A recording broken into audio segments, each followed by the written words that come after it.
is the Mental Health Team Task Force from the Youth Advisory Board at the DA's office. I'm May. I go to W. Wilbraham Wilson Academy and I'm a junior. Hi, I'm Aisha. I go to Springfield Honors Academy and I'm a sophomore. Hi, I'm Alondra Nieves and I'm a senior at Putnam Vocational Technical Academy. Hello, I'm Sandrine Alvidor. I'm a senior at East Meadow High School. So we are all functioning on the same page. I will read some definitions. Suicidal ideation, often called suicidal thoughts or ideas, is a broad term used to describe a range of contemplations, wishes, or preoccupations with death or suicide. There are two types. Passive thoughts. Suicidal thoughts, which are characterized by thinking about dying or desire to be dead, without actively making a specific plan to carry out these thoughts. And active thoughts. Active suicide ideation is characterized by having a specific plan or intent to take one's own life. It goes beyond mere thoughts and involves a clear intention to carry out self-harm. How do you view the difference between major and mild depression? How does that difference affect suicide thoughts? Well, the way I think of it is, like, with major depression, it's a lot more constant, and there's a lot of, like, other things influencing it. When it comes to mild depression, you still have it, but it's not as constant, or it's not something that you think about often, or that you actively have planned out. I agree with Alondra. I think it's constant sometimes, and it can lead to like you thinking all the time. Maybe these things are my problems, and leads to a lot of self-doubt. When it's not as constant, it can come in every other different types of situations. Maybe something bad happens and it could lead to thinking of those thoughts, but it's not as consistent as all the time depression.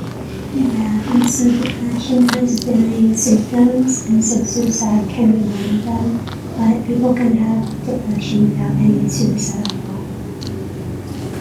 I completely agree. For the next question, how does major depression lead to poor lifestyle choices? Well, I think it all starts with losing the motivation to do even the simplest of tasks. And there's also another thing, like depression can make people, like find a way to like let those feelings out, and usually they're not good. That's why it all leads to drugs or violence or things similar to that, because they're trying to let out what they feel or try to escape the life that they live in. And I think that's what leads to poor choices in life, personally. Yeah, I agree. I think a lot of people don't realize that they can have depression, and the things that they're going through, they think it could just be like a normal thing, or oh, sometimes I just really feel down, or oh, sometimes I just can't do things like, oh, like cleaning my room is a hard task, or finding some time to eat is a hard task, but those can be signs of depression. Yeah, I agree. I also think like depression can be caused by like a person's genetics. So like the imbalance of homeostasis or like stability in a person's chemicals will also help change those lifestyle choices. I completely agree. And to add on to what's already been added, depression can often, in my experience, can often lead to feelings of self-hate, and that can often lead to people harming themselves because they hate themselves so much. So there's also that aspect. What kind of personal experience do you have with the people around you, or if you feel comfortable sharing yourself and suffering suicidal thoughts? I can go. So a close friend told me that depression was like you standing in like a river, like a fast current stream, and so you're trying to get through it, like across, and occasionally there'll be like rocks you can rest on, and people will walk by, like hikers, and they'll say, "Oh, why can't we just get out?" And they can't. So that's how someone described it to me. I've had multiple friends tell me that they were having suicidal thoughts and thoughts of depression and feeling depressed. And I feel like the reason why they couldn't ask or seek help is the environment people set. like around their families, around some cultures and diversity, that people don't really think about like depression and suicidal as such, take it as a big deal. And I think having a support system and having that support, and they've looked to me for that support, really does help them. And I would agree. I also had a friend who really, really struggled with depression and these suicidal thoughts. And the issue was that their parent did not want them to get therapy because they did not believe in it, thought it was just, something that you would lose your money on and all those kind of things. And he was struggling really bad, and the only person that he would talk to about it was me. And as a friend, as a best friend, it was definitely really rough on me trying to like get him out of that place and offer him the resources that he needs. But if without his parents' help, then how can I truly help? During that time, I made sure like I was supporting him, trying to point out the positives in his life as much as I could. Thankfully, now he's doing much better. He's found that happiness again, and he's actually going to therapy. So that's very, very nice. I've been unlucky enough to have multiple friends and multiple family members who have all suffered from suicidal thoughts. Some of them have even made attempts and very luckily survived. And from what they've told me it's not that they really want to die, they just want the pain to stop. And they don't have any other way of expressing that pain, so they try to kill themselves. So really being there for your friends and for your family, it's really important. If you feel comfortable sharing, what continued to influence suicidal thoughts even after you failed at an attempt?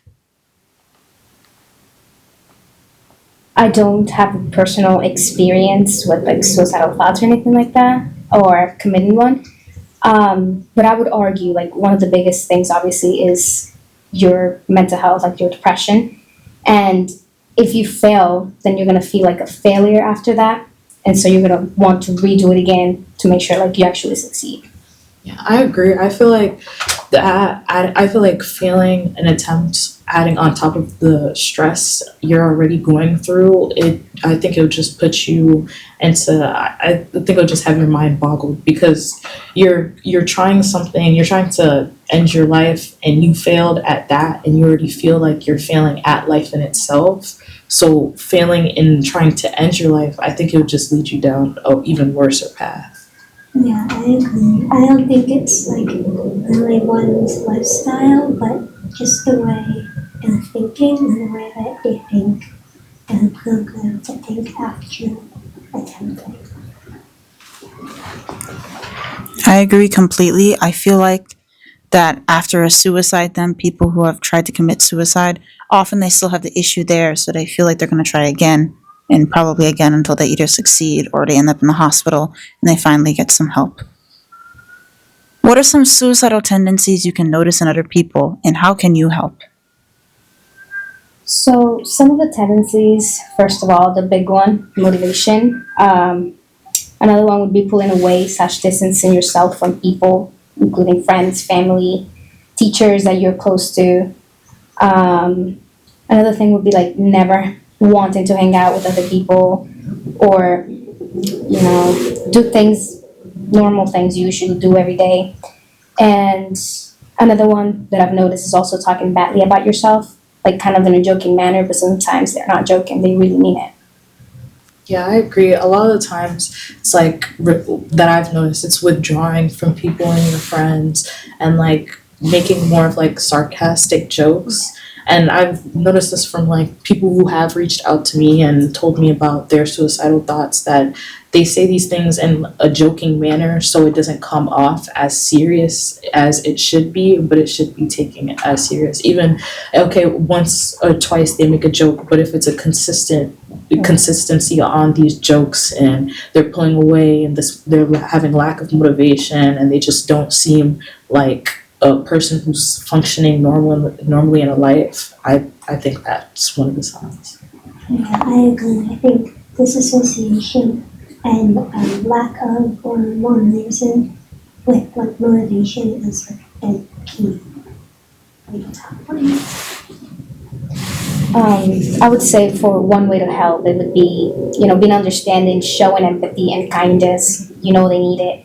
And these people that have suicidal thoughts, and anybody in general, you never know if you're that person that's holding them back from actually committing it. So be there for them, be kind, and help them in whatever ways that you can.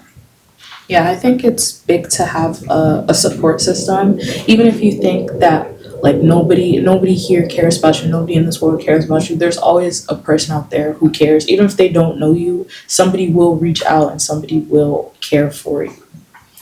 Yeah, by taking the time to just be with people, like even if you don't know you could be suicidal, taking that time to be with them is less time spent alone and less time with them fixated on their own suicide. I completely agree, especially with being there for people. Suicide is such, people, again, as I said earlier, in my experience, people with suicidal thoughts, they don't necessarily want to die, they just want the pain to stop, and they want somebody to be there for them, and really trying to be supportive is the best way to save somebody in that situation. Thank you for listening to our take on suicidal thoughts and major depression. We hope you liked it, and remember, you're never alone. Here's some helplines to help you and some websites.